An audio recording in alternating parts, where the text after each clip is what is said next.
What's up, Wise Flyers? In this video, I'm going to give a Chase Ink card showdown between the Chase Ink Preferred, Chase Ink Unlimited, and Chase Ink Cash. And then I'm going to reveal to you the Chase Ink Thanos Strategy to make sure that you get approved for these cards. We're going to go through the features and benefits of each of these Chase Ink cards, and you'll decide which one is best for you, and then I'll tell you which is the best card to get. First, let's start with the Chase Ink Cash. This card earns a sign-up bonus of $500 or 50,000 Chase Ultimate reward points after spending $3,000 in the first 3 months. There is no annual fee with this card, and one of my favorite things about this card are the 5% bonus categories. So you get 5% cash back up to $25,000 spent at office supply stores, internet, cable, phone services each anniversary year, and then 2% back on gas stations and restaurants, 1% on everything else. Next is the Chase Ink Unlimited card, which offers $500 sign-up bonus or 50,000 Chase Ultimate reward points after spending $3,000 in 3 months. This card has no annual fee as well, and you're getting 1.5% cash back on all purchases. There are no bonus categories. And the third one is the Chase Ink Preferred card, which offers a sign-up bonus of 80,000 Chase Ultimate reward points after spending $5,000 in 3 months, and there is an annual fee of $95. You're earning 3 points per dollar spent on the first $150,000 spent on travel, shipping purchases, internet, cable, and phone services, as well as advertising through social media. So if you advertise on Facebook, YouTube, anything like that, you're gonna get 3 points per dollar spent there. By the way, if you wanna apply for any of the Chase Ink business credit cards mentioned in this video, you could click the link down in the description below, and by using our links, you support the channel to keep making awesome content for you, and it's still free to you. Now that I kind of gave you a little bit of the basics of the sign-up bonuses between these cards, to make things easier throughout the video, instead of Chase Ink Preferred, I'll say CIP, Chase Ink Cash, CIC, and Chase Ink Unlimited, CIU. So if we look at this chart here, the foreign transaction fees are 3% for the CIU and CIC, but not for the Chase Ink Preferred. The rental insurance is the same between them. Purchase protection is the same for CIU, CIC, and CIP. The CIP does have trip cancellation interruption insurance up to $5,000 per trip. CIC and CIU don't have that. Lost luggage reimbursement is the same.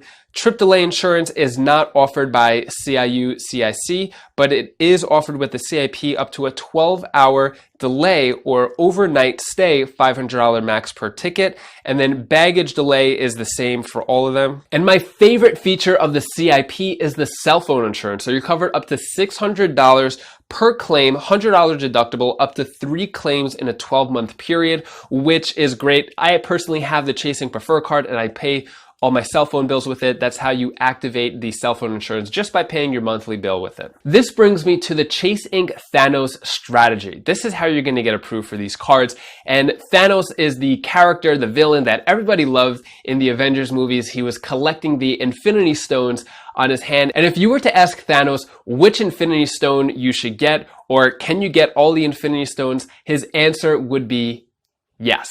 And the same applies to Chase Ink business credit cards.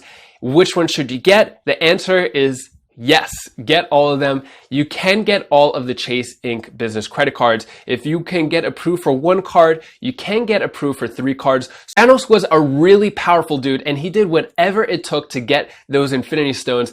In this 4-part Thanos strategy, I'm going to tell you the strategies you need to know in order to be approved for the 3 Chase Ink credit cards. The first part is knowing that you're eligible to get business credit cards. So if you don't have a registered business, it's completely fine. If you make money in any way, whether it be babysitting, gardening, or the easiest way to make money is consulting. If you help people with advice, that could be considered a business, and you could apply as a sole proprietor for these Chase Ink business credit cards when you put it on the application. If you do have a registered business, then definitely put that in, as well as the EIN that you have along with it. But if you don't have a registered business, you just put your name, put your social security. Don't put the business name where it says business name. You're better off getting approved if you just put your full name. The second part of the Thanos strategy is to establish a relationship with Chase.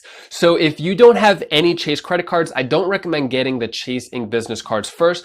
I recommend getting at least 1 Chase credit card. And if you're just starting out and you don't want any annual fees, then I recommend the Chase Freedom or Chase Freedom Unlimited. But if you are ready to start using those Chase Ultimate reward points for maximum value, then either the Chase FI Reserve if you're going to travel a few times a year, because then you'll get lounge access and TSA PreCheck or global entry.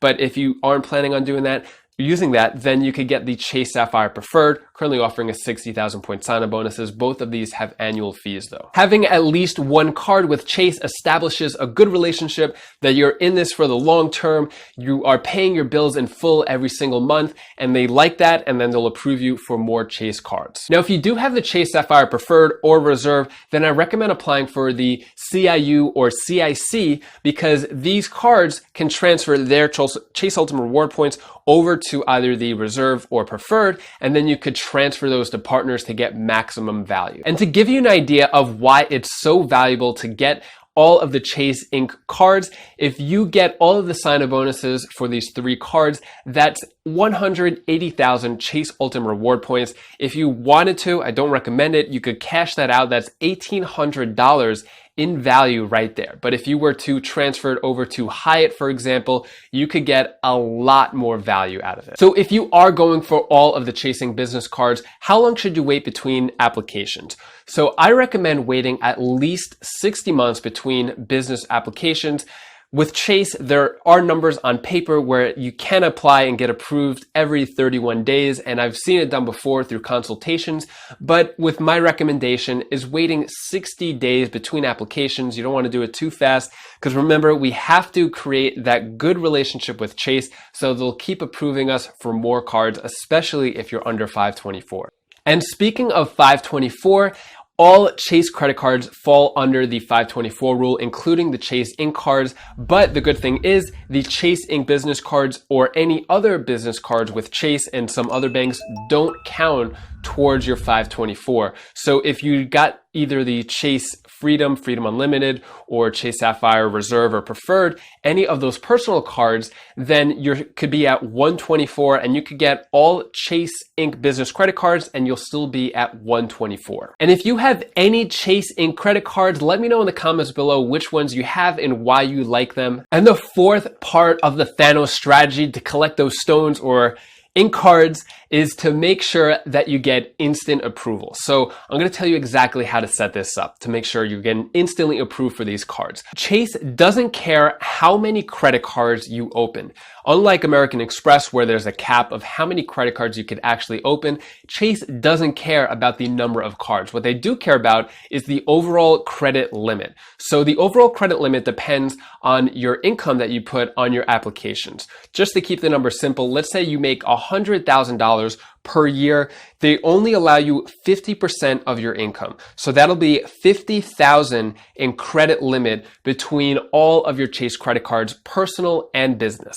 So using this specific example, if you make 100,000 a year and you get 10 Chase credit cards, that'll only be equal up to 50,000 credit limit. Or if you have 5 Chase cards, it'll only be up to 50,000 credit limit, and 1 card, and so forth. So it doesn't matter the amount of cards you get, just the credit limit. So the way to use this data point to your advantage is to make sure that your Chase cards credit limit doesn't go near or above that 50% mark. So with this $100,000 a year income example, if you have a few Chase credit cards and it's hovering around the 50,000 credit limit, then I recommend calling up and decreasing your credit limit. By doing this, you don't have to get on the phone with them for the reconsideration line and ask for credit to be moved around. You'll have a much higher chance of getting approved if your credit limit is a lot lower than that 50% mark. So before applying for any new Chase Inc. business card,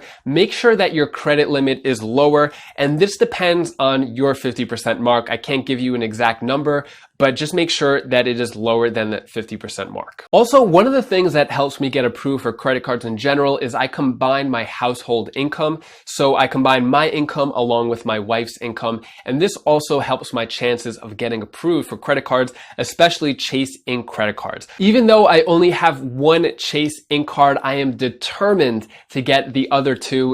The next one I want to get is the Chase Inc. Cash. So I am constantly going to a Chase bank to see if I'm pre-approved for any cards every time I'm around a Chase bank, because I don't have any in my state of South Carolina. So whether I go to New York or Florida. I'm always on the hunt for a Chase Bank. This way I can see if I'm pre-approved for any of these cards. And just like Thanos, I'm gonna do whatever it takes to make sure I collect all of the Chase Inc. credit cards. And if you want to learn more about the best Chase credit card strategies for 2019, you could click this link over here as part of a playlist, and I go through all the best ways to get all the Chase credit cards.